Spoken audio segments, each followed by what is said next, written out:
Hello दोस्तों, नमस्कार। एक बार फिर आपका हमारे यूट्यूब चैनल में स्वागत है। दोस्तों, मैं Sudhir Kumar.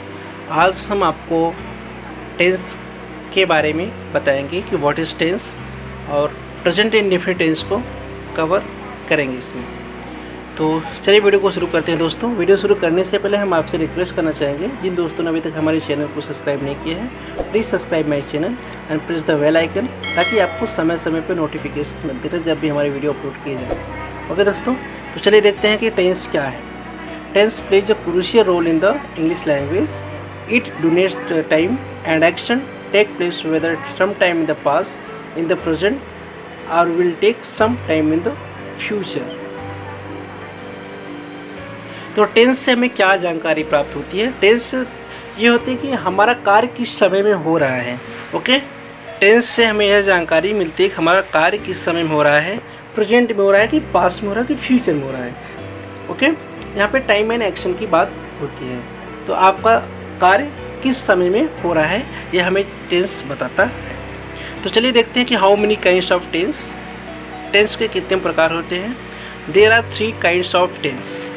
Okay, types of tense में देखेंगे कि there are 3 kinds of tense. Tense के 3 प्रकार हैं: प्रेजेंट टेंस, वर्तमान काल, पास्ट टेंस, भूतकाल, फ्यूचर टेंस, भविष्य काल। ओके, तो जिसमें कि ये प्रेजेंट, पास्ट, फ्यूचर टेंस के भी 4 पार्ट हैं: indefinite, continuous, perfect, perfect continuous. तो आज हम प्रेजेंट इंडेफिनिट टेंस के बारे में बात करेंगे। तो चलिए देखते हैं प्रेजेंट इंडेफिनिट टेंस। तो कैसे हम पहचानेंगे कि यह कोई भी सेंटेंस प्रेजेंट इंडेफिनिट टेंस का है? उसके लिए आइडेंटिफिकेशन रहेगा ताकि हम उसको आसानी से पहचान सकें। तो what is the identification of the present indefinite tense? First we would like to know. यहाँ पे हम जानेंगे कि क्या आइडेंटिफिकेशन है प्रेजेंट इंडेफिनिट टेंस का। तो उसका आइडेंटिफिकेशन है व्हेन, ता है, ती हैं, तो हैं, this types of word will come in the last of the sentence, then we will know it is present indefinite tense. यदि किसी वाक्य के अंत में ता है, ती हैं, तो हैं, इस प्रकार के वाक्य आते हैं तो उसको हम प्रेजेंट इंडेफिनिट टेंस के अंतर्गत समझते हैं। जैसे कि मैं बाज़ार जाता हूँ, यहाँ पे देखिए बाज़ार जाता हूँ, ता ती के बाद हैं, हूँ आया है, मतलब हूँ आया है, तो ये प्रेजेंट इंडेफिनिट टेंस का हुआ। तो चलिए आगे देखते हैं कि अफर्मेटिव सेंटेंस। अब इसका तात्पर्य होता है साधारण वाक्य, सिंपल सेंटेंस। स्ट्रक्चर क्या है अफर्मेटिव का? अफर्मेटिव का स्ट्रक्चर है सब्जेक्ट प्लस क्रिया का फर्स्ट फॉर्म प्लस एस अथवा S plus object plus etc. यहाँ पे देखेंगे पहले सब्जेक्ट लिखा जाता है, उसके बाद क्रिया का पहला रूप, उसमें एस अथवा एस लगता है, उसके बाद ऑब्जेक्ट, उसके बाद ईटीसी लिखते हैं। तो यहाँ पे वर्ब में आप देखेंगे, वर्ब में एस अथवा एस का प्रयोग कब होता है, कब नहीं होता है, उसके लिए 2 रूल दिया गया है। यदि आपका सब्जेक्ट, ओके, रूल नंबर 1 है ही सी तथा सिंगुलर सब्जेक्ट के साथ हम एस अथवा एस का प्रयोग करते हैं। मतलब अगर आपका सब्जेक्ट सिंगुलर सब्जेक्ट हो, ओके, किसी का नाम हो या ही सी इट या सिंगुलर सब्जेक्ट हो, तो उसके साथ हम एस अथवा एस का प्रयोग करते हैं। But I we you they तथा बहुवचनकर्ता के साथ प्लूरल सब्जेक्ट के साथ हम एस अथवा एस का प्रयोग नहीं करते हैं, केवल प्लेन वर्ब ही लिखा जाता है। ओके, ध्यान देने योग्य बातें हैं, आपको ये मालूम होना चाहिए कि ही सीट तथा एकवचनकर्ता के साथ हम एस अथवा एस का प्रयोग करते हैं। आई वी यू दे तथा बहुवचनकर्ता के साथ हम एस अथवा एस का प्रयोग नहीं करते हैं। Okay okay, it should be very clear here. Next, तो हम अब एग्जाम्पल को देखते हैं कैसे हम ट्रांसलेशन को बनाएंगे। ओके, यहाँ पे जैसे वह बाजार जाता है, तो पहले हम ट्रांसलेशन करने से पहले 2 बातें ध्यान देने योग्य होती हैं कि वाक्य में सब्जेक्ट को कैसे आप पहचानोगे और आप अपनी क्रिया को कैसे पहचानोगे। वाक्य में, किसी भी वाक्य में सब्जेक्ट को पहचानने के लिए बहुत सिंपल तरीका मैं बताता हूँ आपको। उस वाक्य में कौन से क्वेश्चन कर दीजिए आप, मतलब कौन। जैसे मैंने कहा वह बाजार जाता है, कौन बाजार जाता है। ओके, तो यहाँ पे कौन से क्वेश्चन करने पे आपका जो सब्जेक्ट होता है वो निकल के आता है सामने। तो कौन बाजार जाता है? वह। तो ही आपका सब्जेक्ट हो गया। उसके बाद आप देख रहे हो वर्ब का पहला रूप लिखना है। वर्ब इसमें क्या है, वर्ब को कैसे पहचानोगे? वर्ब को पहचानने के लिए बहुत आसान ट्रिक है, हमेशा वर्ब में ना नी रहता है अंत में। ओके, जाना, लेना, देना, खाना, पीना, पढ़ना, पढ़ाना, ओके, ये सब क्या आपका वर्ब है। तो यहाँ पे देखिए वह बाजार जाता है, मतलब जाना, जाना आपका क्या है यहाँ पे वर्ब है, उसका फर्स्ट फॉर्म गो, तो यहाँ पे ही गो हुआ। बट अब एस अथवा एस का प्रयोग करना है और यहाँ पे इसमें हुआ है एस का प्रयोग। ओके, तो क्यों हुआ है? तो आपने रूल नंबर फर्स्ट पढ़ा था कि ही सी इट तथा एकवचन कर्ता के साथ हम एस अथवा एस का प्रयोग करते हैं, आई वी यू दी तथा बहुवचन कर्ता के साथ हम एस अथवा एस का प्रयोग नहीं करते हैं। तो on the basis of this rule, तो हम यहाँ पे क्या करेंगे, यहाँ पे हम जो है वर्ब में एस अथवा एस का प्रयोग करेंगे। तो ही गोज, ओके, बन गया ही गोज, कहाँ जाता है? टू मार्केट, तो ही गोज टू मार्केट। ठीक, इसी आधार पे हम नेक्स्ट एग्जाम्पल को देखते हैं। मैं किताब पढ़ता हूँ, मैं, तो सब्जेक्ट यहाँ पे कौन पढ़ता है? किताब, मैं, यहाँ पे आई सब्जेक्ट हो गया, पढ़ना रीड वर्ब हो गया, रीड लिख लिया। बट आई क्या है, कैसा सब्जेक्ट है आपका? आई आपका कैसा सब्जेक्ट है? प्लूरल सब्जेक्ट है। इसके साथ में हम एस अथवा इसका प्रयोग नहीं करेंगे, प्लेन केवल वर्ब ही लिखा जाता है। तो आई रीड, क्या पढ़ रहे हैं? Book, I read book. सपना चाय पकाती है, सपना प्रिपेयर्स टी, वो मुझे पढ़ाती है, सी टीचर्स मी। ओके, तो ये रहा आपका जो है अफर्मेटिव सेंटेंस। बहुत आसान है, आप इसी आधार पे जो है सेंटेंस को बना करके प्रैक्टिस करेंगे। तो और भी सेंटेंस को देखते हैं। यहाँ पे वे क्रिकेट खेलते हैं, दे प्ले क्रिकेट। हम फूल तोड़ते हैं, वी प्लक फ्लावर। हम फूल तोड़ते हैं मतलब वी कैसा आपका है? प्लूरल सब्जेक्ट है, उसके साथ कर मतलब वहाँ पे वर्ब में एस तो इसका प्रयोग नहीं होगा, तो direct we pluck flower. Ram अंग्रेजी पढ़ाता है, ओके, राम टीचर्स इंग्लिश। तो यहाँ पे देखिए राम कैसा सब्जेक्ट है? सिंगुलर सब्जेक्ट है, उसके साथ एस अथवा इस लगा है वर्ब में, टीच में एस अथवा इसका प्रयोग हुआ है, ईएस, तो राम टीचर्स इंग्लिश। मैं अंग्रेजी बोलता हूँ, आई स्पीक इंग्लिश। तुम हिंदी बोलते हो, यू नो हिंदी। तुम हिंदी जानते हो, यू नो हिंदी। वह मुझे अंग्रेजी पढ़ाती है, सी टीचर्स मी इंग्लिश। राम किताब लाता है, राम ब्रिंग्स बुक। मैं टीवी देखता हूँ, आई वॉच टेलीविजन। कितना ईजी है, ओके। इसी आधार पे आप अफर्मेटिव सेंटेंस को बना सकते हो। चलिए नेक्स्ट देखते हैं नेगेटिव सेंटेंस। नेगेटिव सेंटेंस का तात्पर्य है नकारात्मक वाक्य। तो what is the structure of negative sentence? First we will know, यहाँ पे जानेंगे कि स्ट्रक्चर क्या है।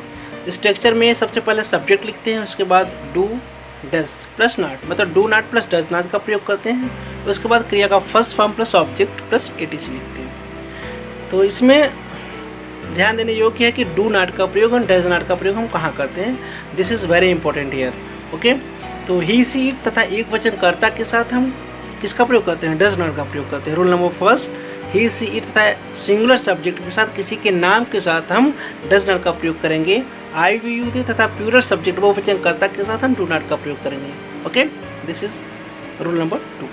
तो आपको मालूम हुआ कि ही सी तथा एक वचन कर्ता के साथ हम डज नॉट का प्रयोग करेंगे, आई वी यू दे तथा बहुवचन कर्ता के साथ हम डू नॉट का प्रयोग करेंगे। On the basis of this structure, okay, we will make a sentence. इसी स्ट्रक्चर के आधार पर हम सेंटेंस बनाएंगे। जैसे मैं स्कूल नहीं जाता हूँ, ओके। यहाँ पे आपका सेंटेंस है, मैं स्कूल नहीं जाता हूँ। तो यहाँ पे देखिए कि कौन स्कूल नहीं जा रहा है? मैं, सब्जेक्ट है, सब्जेक्ट को पहले मैंने लिखा। उसके बाद आपका स्ट्रक्चर में दिया गया है कि डू नॉट डज नॉट। तो आई के साथ क्या प्रयोग होगा? डू नॉट होगा, डज नॉट। तो आई के साथ आपका डू नॉट होगा, क्योंकि आई प्लूरल सब्जेक्ट है। प्लूरल सब्जेक्ट के साथ रूल में बताया गया है कि डू नॉट का प्रयोग करेंगे, तो आई डू नॉट। उसके बाद वर्ब क्या है यहाँ पे? जाना, वो कहाँ जा रहे हैं? School, to school. तो I do not go to school. वह मुझे नहीं बुलाती है, ओके। कैसे बनाओगे? सी कैसा सब्जेक्ट है? सिंगुलर सब्जेक्ट है, इसके साथ हम डज नॉट का प्रयोग करेंगे। सी डज नॉट, यहाँ पुकारना मतलब वर्ब है, तो कॉल मी। तो सी डज नॉट कॉल मी, वह मुझे नहीं बुलाती है। हम क्रिकेट नहीं खेलते हैं, we do not play cricket, we do not play cricket. Ravi किताब नहीं पढ़ता है, Ravi does not read book. तो आप यहाँ देख रहे हो रवि कैसा है? सिंगुलर सब्जेक्ट है, उसके साथ डज नॉट का प्रयोग होगा, डज नॉट हो। उसके बाद क्रिया क्या है आपका? रीड, पढ़ना। उसके बाद Ravi does not read book. इसी आधार पर हम सेंटेंस को बनाएंगे, ओके। बहुत ईजी है। नेक्स्ट देखेंगे इंट्रागेटिव सेंटेंस, बहुत ही इंपॉर्टेंट है। प्रश्नवाचक वाक्य, इसमें क्या पहले आया हुआ होता है? तो चलिए देखते हैं structure. What is the structure? Structure यहाँ पे दिया गया है do does plus subject plus क्रिया का first form plus object plus etc. यहाँ पे आपको डू डज को पहले लिखना है, वो भी सब्जेक्ट के अनुसार, सब्जेक्ट जैसा रहेगा। अगर सब्जेक्ट आपका सिंगुलर है तो वहाँ पे किसका प्रयोग होगा? किसका प्रयोग होगा? सिंगुलर सब्जेक्ट के साथ डज का प्रयोग होगा, और प्लूरल सब्जेक्ट के साथ किसका प्रयोग होगा, डू का प्रयोग होगा पहले। ओके, उसके बाद आपका वर्ब, उसके बाद ऑब्जेक्ट प्लस ईटीसी लिखेंगे। जैसे क्या तुम अंग्रेजी बोलते हो, यहाँ पे तुम सब्जेक्ट है तो तुम मतलब प्लूरल सब्जेक्ट है, उसके साथ डू का प्रयोग करेंगे। उसके बाद सब्जेक्ट लिखना है यू, तो डू यू। वर्ब क्या है, जानते हो, तो यहाँ पे नो। उसके बाद फिर क्या क्या जानते हो, इंग्लिश, तो डू यू नो इंग्लिश, क्या तुम अंग्रेजी जानते हो। नेक्स्ट, क्या वह क्रिकेट खेलता है, does he play cricket. Does यहाँ पे हो गया वह के लिए, क्योंकि वह प्लूरल सिंगुलर सब्जेक्ट है। उसके बाद ही, और यहाँ पे वर्ब क्या है, प्ले, उसके बाद क्रिकेट, तो does he play cricket. Okay, क्या मैं अंग्रेजी पढ़ता हूँ, ओके, क्या मैं अंग्रेजी पढ़ता हूँ, तो do I read English, do I read English. यहाँ पे डू क्यों आया, क्योंकि यहाँ पे आई कैसा है, प्लूरल सब्जेक्ट है, इस वजह से यहाँ पे डू आया। उसके बाद आपका वर्ब आता है रीड इंग्लिश, तो डू आई रीड इंग्लिश। और भी सेंटेंस को देखते हैं, जैसे क्या तुम बगीचे से फूल तोड़ते हो। ओके, क्या तुम बगीचे से फूल तोड़ते हो, यहाँ पे तुम कैसा सब्जेक्ट है, प्लूरल सब्जेक्ट है, तो यहाँ पे डू पहले आया, डू, उसके बाद आपका सब्जेक्ट यू, तोड़ना मतलब वर्ब पहले, फिर आएगा वर्ब का पहला रूप, तो डू यू प्लक, क्या तोड़ो, फ्लावर फ्रॉम द गार्डन, तो do you pluck flower from the garden. क्या वह मुझे देखती है, डज शी सी मी। क्या सपना मेरे लिए चाय पकाती है, सपना कैसा है, डज कैसा सब्जेक्ट है आपका, सिंगुलर सब्जेक्ट है, डज का प्रयोग होगा, डज सपना क्या पकाती, पकाना, प्रिपेयर्स टी फॉर मी, तो डज सपना prepares T for me, T for me. तो बहुत ईजी है, आप केवल पहले इसमें क्या करना है, do does plus subject plus क्रिया का first form plus object plus etc लिखना है। तो उसी आधार पे आपको बनाना ट्रांसलेशन को देख करके कि आप सब्जेक्ट कैसा है उस पर डिपेंड करता है आप डू डज का प्रयोग कैसे करोगे। आपका सब्जेक्ट सिंगुलर रहेगा वहाँ पे डज का प्रयोग करोगे, अगर सब्जेक्ट प्लूरल होता है डू का प्रयोग करोगे। ओके, जैसे क्या मैं तुम्हें पढ़ाता हूँ, डू आई टीच, क्या मैं तुम्हें अंग्रेजी पढ़ाता हूँ, do I teach English to. Okay, next देखते हैं इंट्रोगेटिव नेगेटिव सेंटेंस। इसमें स्ट्रक्चर क्या है, do does plus subject plus not plus V1 plus object plus ETC. तो इसमें देखेंगे कि इंट्रोगेटिव में केवल सब्जेक्ट के बाद हम नॉट का प्रयोग करते हैं। बहुत सिंपल है, जैसे आपको इंट्रोगेटिव फर्स्ट आपने बनाया इंट्रोगेटिव सेंटेंस को, जैसे क्या सपना अंग्रेजी नहीं बोलती है, डज सपना, देखिए डज सपना, उसके बाद हमने सपना के बाद नॉट का प्रयोग किया क्योंकि इसमें नहीं लगा हुआ है, तो डज सपना नॉट स्पीक इंग्लिश। इसमें केवल ध्यान देना है कि इंट्रोगेटिव नेगेटिव में केवल सब्जेक्ट के बाद हम नॉट का प्रयोग करेंगे, बाकी सब वैसे ही रहेगा जैसे आपका इंट्रोगेटिव सेंटेंस में था। क्या तुम चावल नहीं खाते हो, do you not eat rice. Okay, it's very simple. Next देखेंगे question word which is very important for us. Question word किसे कहते हैं, क्वेश्चन वर्ड मतलब जो वाक्य के बीच में कब कहाँ कैसे आए हुए रहते हैं उसको हम क्वेश्चन वर्ड कहते हैं। ओके, इसके लिए आपका स्ट्रक्चर जो है QW question word plus do does plus subject plus not plus क्रिया का first form plus object plus etc. Okay, अगर नॉट आए रहेगा तो सब्जेक्ट के बाद नॉट का प्रयोग हम कर देते हैं, उसके बाद वर्ब, उसके बाद ऑब्जेक्ट प्लस ईटीसी।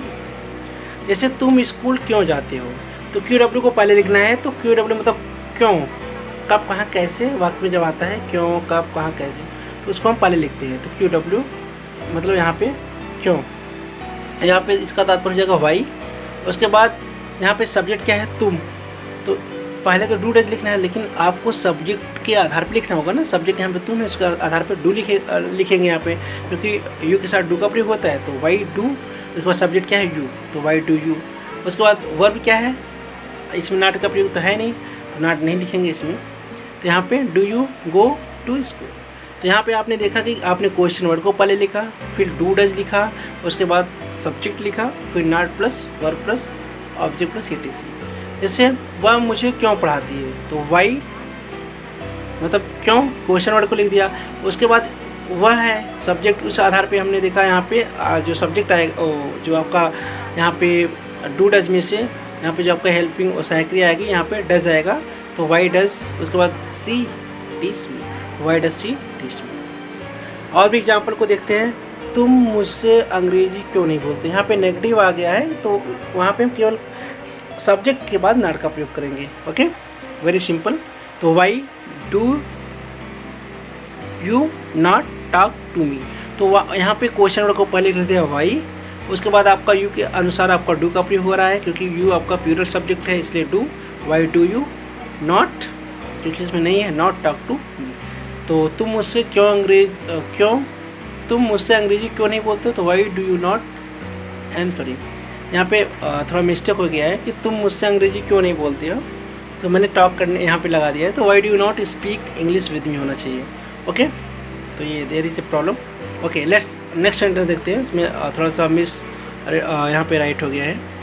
ओके, सपना अपने पिता से बात क्यों नहीं करती है। ओके, सपना अपने पिताजी से बात क्यों नहीं करती है, तो यहाँ पे देखिए सपना मतलब क्यों नहीं करती है, तो यहाँ पे क्यों क्वेश्चन को पहले लिखेंगे, तो यहाँ पे लिख दिया वाई। उसके बाद देखेंगे सपना यहाँ पे सब्जेक्ट है, उसके अनुसार जो आपका आएगा जो है सहायक क्रिया यहाँ पे डज आएगा, तो वाई डज। उसके बाद आपका सब्जेक्ट क्या है, सपना, तो वाई डज सपना नहीं करती है, not talk to her father. Okay, next है तुम क्यों नहीं मुस्कुराती हो, यहाँ पे क्यों मतलब वाई।